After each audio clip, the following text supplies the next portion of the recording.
నమస్కారం, వార్తలకు స్వాగతం. ముందుగా ముఖ్యాంశాలు.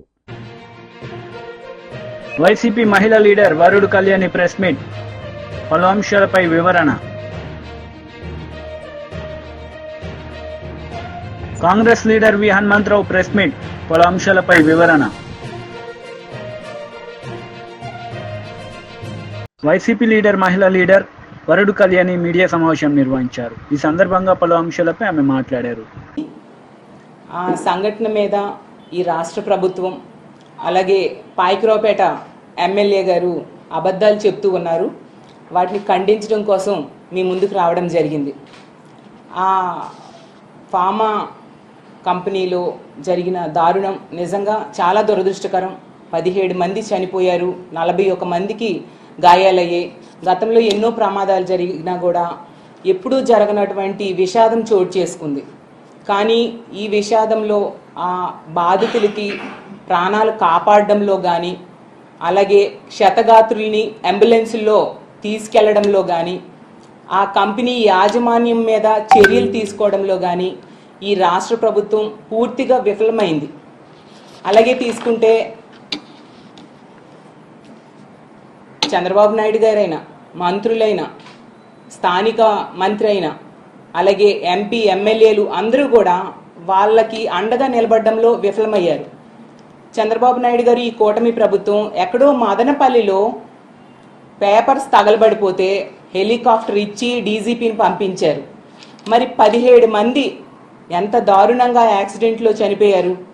ఏమి ఒక హెలికాప్టరో ఫ్లైటో వేసి హోంమంత్రి గారిని అలాగే డీజీపీ గారిని అక్కడికి పంపొచ్చు కదా, అలాంటి ఆలోచన రాలేదా? అంటే కాలిపోయిన పేపర్లకున్న విలువ 17 మంది ప్రాణాలకు లేదా? ఉత్తరాంధ్ర ప్రజల ప్రాణాలకు అంత విలువ లేదా అని నేను అడుగుతూ ఉన్నాను. అలాగే తీసుకుంటే పాయకరావుపేట ఎమ్మెల్యే గారు, ఆవిడ ఎంతసేపు కూడా జగనన్నని తిట్టడం కోసమే ఆవిడ టైం వెచ్చిస్తారు తప్ప ఎక్కడా బాధ్యతగా తనకిచ్చిన బాధ్యతని నెరవేర్చడం మనం చూడలేదు. ఎంతమంది చనిపోయినా కూడా చంద్రబాబు నాయుడు గారు పరామర్శకు వెళ్ళాక ఒక ఉన్నత స్థాయిలో సమీక్ష చేయాల్సిన అవసరం లేదా? రాష్ట్ర స్థాయిలో సమీక్ష చేశారా? ఒక industries department, factories department, pollution department, కార్మిక శాఖ, వీళ్ళందరితోని ఒక ఫైర్ డిపార్ట్మెంటు, ఎలక్ట్రికల్ డిపార్ట్మెంటు రాష్ట్ర స్థాయిలో ఉంటాయి కదా, వీళ్ళందరితో కలిపి ఒక సమీక్ష చేశారా? ఇదేమీ చేయకుండా వీకెండ్కేమో స్పెషల్ ఫ్లైట్లో హైదరాబాద్ వెళ్ళిపోయారు. సరే, మంచిదే, కానీ ఇవి చేసి వెళ్ళొచ్చు కదా. అంటే లెక్కలేనితనం, నెగ్లిజెన్సీ, ప్రజల ప్రాణాల మీద వాళ్ళకున్న నెగ్లిజెన్సీని తెలియజేస్తూ ఉంది. అలాగే తీసుకుంటే వీళ్ళేమో వాళ్ళు బాధ్యత నెరవేర్చడంలో ఘోరంగా విఫలమయ్యి మళ్ళీ తిరిగి గత ప్రభుత్వం మీద, మా జగనన్న మీద బురద జల్లడానికి ప్రయత్నిస్తూ ఉన్నారు. దాన్ని చూసి ప్రజలు అసహించుకుంటూ ఉన్నారు. పాయకరావుపేట ఎమ్మెల్యే గారు అయితే మరీ దారుణంగా మాజీ ముఖ్యమంత్రి గారిని పట్టుకొని చాలా చులకనగా మాట్లాడుతూ ఉన్నారు. అసలు ఆవిడ అలా తిట్టినంత మాత్రాన జగన్ గారికి ఉన్న విలువ ఏమాత్రం తగ్గదు. ఆకాశం మీద ఉమ్మేస్తే మన మీదే పడుతుంది. అసలు అనిత గారికి నేను ఒకటే అడుగుతూ ఉన్నాను, అమ్మ, మీరు వాడుతున్న భాష, మీరు మాట్లాడుతున్న మాటలు ఈ సభ్య సమాజం వింటే ఏమనుకుంటుంది? రాష్ట్రంలో ఉన్న తల్లిదండ్రులు ఏంటి ఈవిడ ఎలాంటి భాష మాట్లాడుతున్నారు, మా పిల్లలు ఇది నేర్చుకుంటారేమో అని భయపడుతూ ఉన్నారు మీ భాష చూసి. అందరి వరకు ఎందుకు మీ పిల్లలు అడగరా, అమ్మ ఏంటి ఎలాంటి భాష మాట్లాడుతున్నావు అనేసి? రేపొద్దున పిల్లలు అదే భాష మాట్లాడితే తప్పు అని మీరు చెప్పగలరా? చెప్తే అమ్మ నువ్వు మాట్లాడిన మాటలే కదా మేము మాట్లాడుతున్నామని అనరా? ఇదేనా మీరు ఫ్యూచర్ జనరేషన్స్కి ఇస్తున్న సందేశం అని నేను అడుగుతూ ఉన్నాను.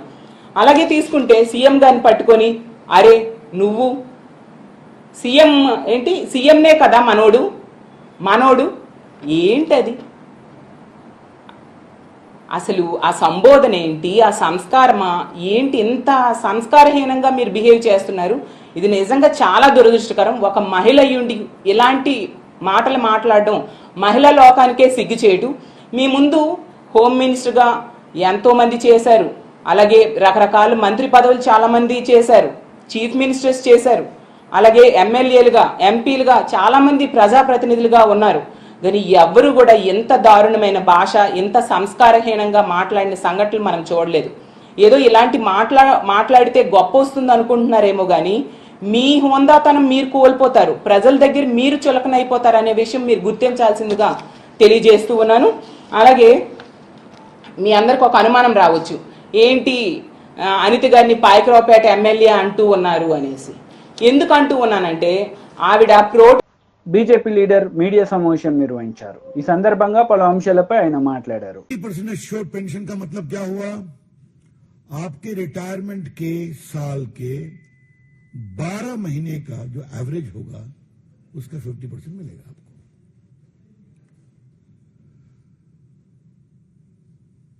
अगर आप 25 साल की सेवा पूरी किए तब इसका पूरा लाभ मिलेगा। अगर उससे कम की सेवा हुई तो जो प्रोपोर्शनेट होता है उसके अनुसार मिलेगा। अगर आपने 10 साल तक सेवा की तो आपको एश्योर्ड 10,000 रुपीज पेंशन मिलेगा। तो लास्ट पे ड्रॉन का 50% आपका एश्योर्ड पेंशन है, निश्चित पेंशन की राशि है। यह हुई पहली बात। दूसरी बात, समय के अनुसार महंगाई बढ़ती है, उसका इंडेक्सेशन होता है डियरनेस में, अलाउंस में, तो उसकी भी चिंता करने का प्रावधान हुआ है। और तीसरी सबसे महत्वपूर्ण, अगर आप गुजर गए तो आपके परिवार को भी 60% का फैमिली पेंशन मिलेगा।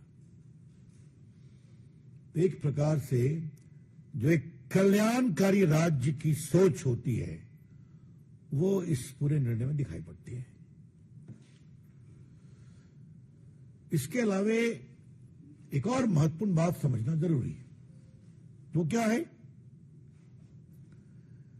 जो न्यू पेंशन स्कीम आई थी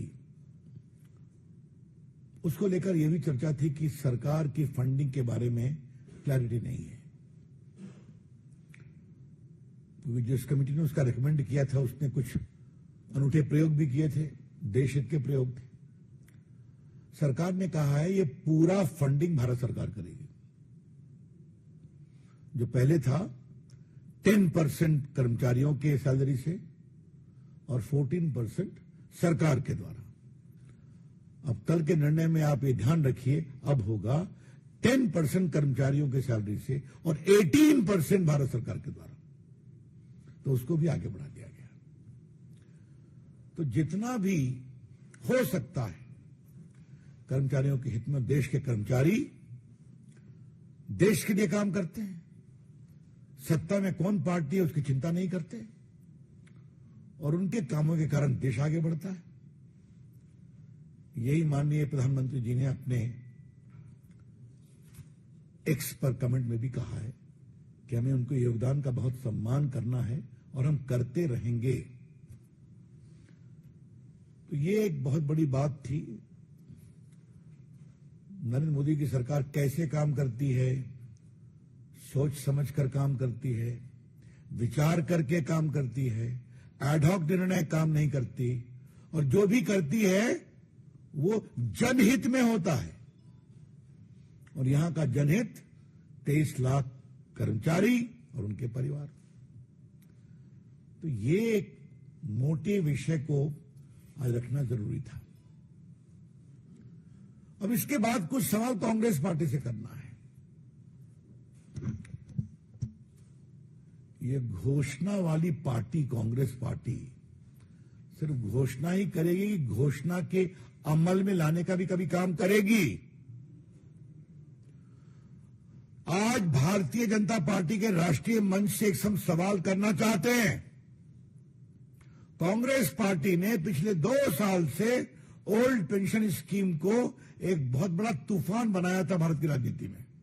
याद करिए आप। समझ सो कि राहुल गांधी प्रियंका जी जो गई तो उनसे भी कहा दिया गया हिमाचल के चुनाव में कि हम ओल्ड पेंशन स्कीम को लागू करेंगे। जो हमारे दिल्ली के पत्रकार गए होंगे उनको याद होगा, उनके पुराने रील्स को निकाल लीजिए। राहुल गांधी से सवाल नंबर 1। కాంగ్రెస్ నేతలు మీడియా సమావేశం నిర్వహించారు. ఈ సందర్భంగా పలు అంశాలపై వారు మాట్లాడారు. దాంతో పాటు యువతీ యువకులకు ఏదైతే స్పోర్ట్స్కు ఎంకరేజ్ చేయాలనే ఆలోచనతో మన ఏషియన్ గేమ్స్ కానీ ఒలింపిక్స్లో కూడా మన తెలంగాణకు మంచి అవకాశాలు రావాలి. ఇంత పెద్ద జనాభా ఉన్నటువంటి దానికి ఎంతో కష్టపడవలసి వస్తుంది కనుక వాళ్ళకు ట్రైనింగ్ ఇవ్వాలి, వాళ్ళకు మంచి ఏదైతే కోచెస్ ఇవ్వాలనే ఆలోచనతో స్పోర్ట్స్ హబ్, స్పోర్ట్స్ సిటీ చేయాలి అనేది ఆలోచన వచ్చింది. ఎందుకంటే 29కు 2 రోజులలో వరల్డ్ స్పోర్ట్స్ డే జరుగుతున్నది. దాని మీద నేను యాజ్ ఎ మాజీ స్పోర్ట్స్ మినిస్టర్గా మా ముఖ్యమంత్రి అయినటువంటి రేవంత్ రెడ్డికి నా హృదయపూర్వక ధన్యవాదాలు. మంచి ఆలోచన. ఇవాళ ప్రతి జిల్లాలలో కూడా 10 నుంచి 12 ఎకరాల భూమి కేటాయించి అందులోనే క్రికెట్ కానీ, ఫుట్బాల్ కానీ, వాలీబాల్ కానీ, హాకీ కానీ అందరూ కూడా ఆడుకునే అవకాశం ఉంటుంది. ప్రతి జిల్లాలో కింది స్థాయి నుంచి 12 ఏళ్ల నుంచి మొదలు పెడితే వాడు 19 ఇయర్స్ వచ్చే లోపల ఒక మంచి క్రీడాకారుగా తయారైతే దానికి మంచి కోచ్. అదేవిధంగా ఏది ఒలింపిక్స్లో కూడా తెలంగాణ ప్రభావం కనిపించాలి. తెలంగాణలో ఉన్నటువంటి స్పోర్ట్స్ మెన్లు వరల్డ్లో తెలంగాణ కూడా నంబర్ 1 ఉండేందుకు దానికి మంచి డబ్బు కేటాయించి మంచి సిటీ ఏర్పరిచి అదేవిధంగా జిల్లాల వారీగా ప్రతి జిల్లాలో కూడా 10 నుంచి 12 ఎకరాల భూమి తీసుకుంటే అన్ని గేమ్స్ ఆడుకోవచ్చు. క్రికెట్ కానీ, ఫుట్బాల్ కానీ, వాలీబాల్ కానీ, హాకీ కానీ అన్నీ కూడా ఆ అవకాశం కూడా అప్పుడే స్పోర్ట్స్ సిటీ బాగుపడుతుంది. నాకు నిజంగా చాలా సంతోషంగా ఉంది. ఎందుకంటే ఎవరు కూడా స్పోర్ట్స్ మీద అంత శ్రద్ధ తీసుకోలే. గతంలో ఉన్నటువంటి కేసీఆర్ కూడా స్పోర్ట్స్కు ఎంకరేజ్ ఎక్కడ చేయలే కనుక ఈయన స్పోర్ట్స్కి ఎంకరేజ్ చేస్తుండు కనుక ప్రతి ఒక్క స్పోర్ట్స్ మెన్ ముందుకు రావాలి. మొన్ననే ఇది మన హాకీ క్రికెట్ ప్లేయర్ మన ఏదైతే మన నెక్లెస్ రోడ్డు నుంచి గచ్చిబౌలి వరకు జరిగినటువంటి మ్యారథాన్ రన్నర్లో బహుశా నేను అనుకుంటే 20 నుంచి 25,000 మంది girls and boys even senior citizens also participate చేశారు. ఆ సభలో ముఖ్యమంత్రి గారు, నేను ఎందుకు చెప్తున్నా అంటే ఆయనకు ఒక ఆలోచన వచ్చింది. నిన్నటి వరకు హైదరాబాద్ సిటీ అంటే హైటెక్ సిటీ, సాఫ్ట్వేర్ హార్డ్వేర్ తెచ్చింది. తెలంగాణలో పేరు వచ్చింది హైదరాబాద్ అంటేనే హైటెక్ సిటీగా. ఇవాళ దాంతోపాటు యువతీ యువకులకు ఏదైతే స్పోర్ట్స్కు ఎంకరేజ్ చేయాలనే ఆలోచనతో మన ఏషియన్ గేమ్స్ కానీ ఒలింపిక్స్లో కూడా మన తెలంగాణకు మంచి అవకాశాలు రావాలి. ఇంత పెద్ద జనాభా ఉన్నటువంటి దానికి ఎంతో కష్టపడవలసి వస్తుంది కనుక వాళ్ళకు ట్రైనింగ్ ఇవ్వాలి, వాళ్ళకు మంచి ఏదైతే కోచెస్ ఇవ్వాలనే ఆలోచనతో స్పోర్ట్స్ హబ్, స్పోర్ట్స్ సిటీ చేయాలి అనేది ఆలోచన వచ్చింది. ఎందుకంటే 29కు 2 రోజులలో వరల్డ్ స్పోర్ట్స్ డే జరుగుతున్నది. దాని మీద నేను యాజ్ ఎ మాజీ స్పోర్ట్స్ మినిస్టర్గా మా ముఖ్యమంత్రి అయినటువంటి రేవంత్ రెడ్డికి నా హృదయపూర్వక ధన్యవాదాలు. మంచి ఆలోచన. ఇవాళ ప్రతి జిల్లాలలో కూడా 10 నుంచి 12 ఎకరాల భూమి కేటాయించి అందులోనే క్రికెట్ కానీ, ఫుట్బాల్ కానీ, వాలీబాల్ కానీ, హాకీ కానీ అందరూ కూడా ఆడుకునే అవకాశం ఉంటుంది.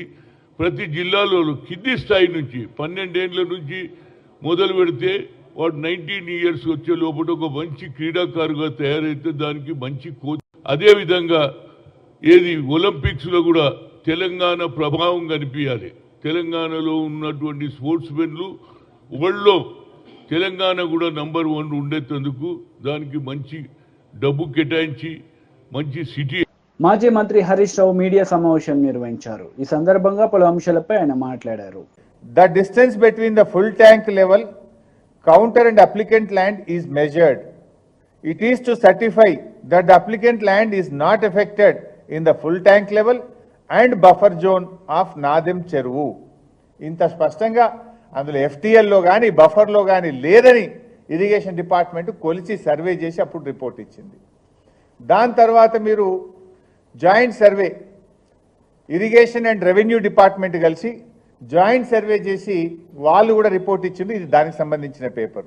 ఈ జాయింట్ సర్వేలో కూడా మీరు చూస్తే it was observed that no part of land in survey number 813 part of is coming under FTL and buffer zone area of Nadam Cheruvu, Gatkesar, Medchal district. ఏ ఒక చిన్న ముక్క కూడా ఎఫ్టీఎల్లో కానీ బఫర్లో కానీ రావడం లేదని రెవెన్యూ మరియు ఇరిగేషన్ శాఖలు సంయుక్త సర్వే చేసిన తర్వాత ఇచ్చినటువంటి రిపోర్ట్ ఇది. ఆ తర్వాత జిల్లా కలెక్టర్ అప్పుడు ఎంవి రెడ్డి గారు ఉన్నారు. జిల్లా కలెక్టర్ గారు కూడా ఆయన జిల్లాకు సంబంధించినటువంటి మీటింగ్ హై లెవెల్ మీటింగ్ జిల్లాది పెట్టి వారు కూడా రిపోర్ట్ ఇచ్చిండ్రు. ఇది జిల్లా కలెక్టర్ గారు ఇచ్చినటువంటి రిపోర్ట్ ఇది. ఇందులో జిల్లా కలెక్టర్ గారు కూడా ఏం రిపోర్ట్ ఇచ్చిండ్రంటే, in this regard it is to inform that NOC is considered for survey number 813 by part at measuring 6 acres 20 guntas of Korremula village, Ghatkesar mandal. అంటే ఈ డిస్ట్రిక్ట్ లెవెల్ కమిటీలో కూడా అందరూ ఆఫీసర్లు కూర్చొని సర్వే చేసి ఇక్కడ ఎలాంటి ఎఫ్టీఎల్ కానీ బఫర్ భూమి లేదని ఆయన ఎన్ఓసి కూడా జిల్లా కలెక్టర్ గారు అప్పుడు ఇచ్చినటువంటి పేపర్ ఇది. ఆ తర్వాత హెచ్ఎండిఏ కాలేజీ కట్టేటప్పుడు హెచ్ఎండిఏకి వెళ్ళి హెచ్ఎండిఏలో కూడా పర్మిషన్ తీసుకున్నారు. ఆ పర్మిషన్లో కూడా సెల్లార్ ప్లస్ 6 అప్పర్ ఫ్లోర్స్కు స్పష్టంగా ఇది హెచ్ఎండిఏ పర్మిషన్.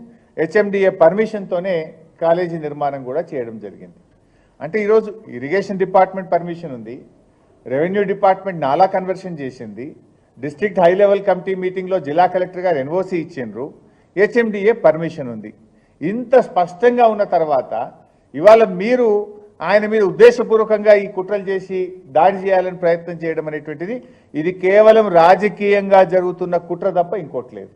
మేము అడుగుతున్నాం, మీరు రండి, జర్నలిస్టులు రండి, మొత్తం మీడియా సమక్షంలో రెవెన్యూ డిపార్ట్మెంటు ఇరిగేషన్ డిపార్ట్మెంట్ వచ్చి ఫిజికల్గా కొలవండి, అక్కడ మెజర్ చేయండి, ఈ రికార్డులన్నీ పరిశీలించండి.